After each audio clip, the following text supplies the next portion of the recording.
நிறுத்தப்பட்டுள்ளதால எந்த அளவுக்கு பாதிப்பு, கடல் சீற்றம் எப்படி இருக்கு, இந்த கடலுக்கு போவதுக்கு என்ன காரணம், எந்த அளவுக்கு பாதிக்கப்பட்டிருக்கீங்க?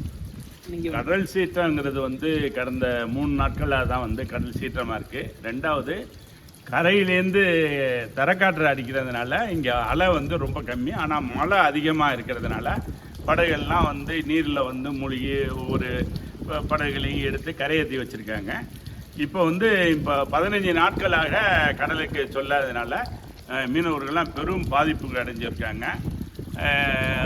அவங்க வாழ்வாதாரம் பாதிக்கப்பட்டு கிட்டத்தட்ட நேரடியாகவும் மறைமுகமாகவும் 50,000 பேர்கிட்ட பாதிக்கப்பட்டிருக்காங்க.